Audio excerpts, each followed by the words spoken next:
Setting the inventory defaults allows you to specify the default settings used when you create new items that will then be used in your invoices, bills, and purchase orders. You can access this information by selecting Maintain, then Default Information, then Inventory Items from the menu bar. On the General tab, you can decide whether or not to allow duplicate UPC or SKU codes. You can also choose to have a default item type appear when creating new inventory items.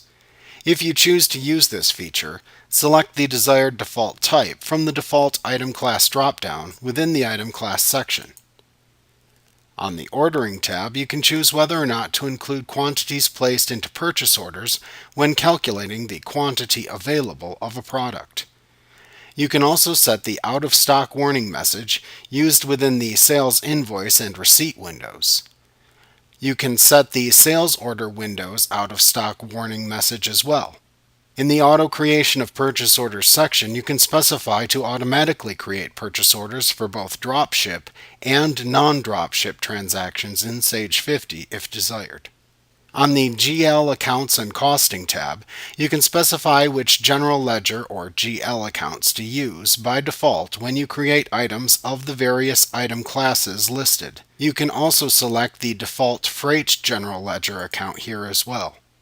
On the Taxes and Shipping tab, you can define the default tax assignments used for items. You give each a name and indicate whether or not each is taxable or tax exempt.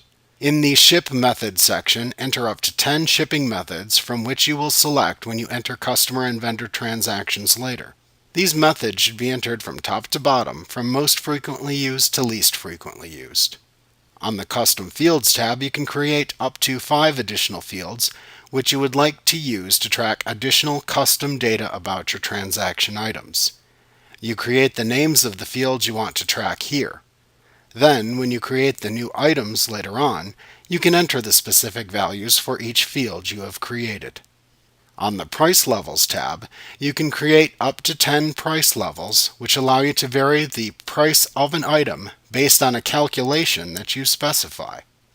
These allow you to charge different prices for the same items to different classes of customers. When you have finished setting your inventory defaults, click the OK button to save them.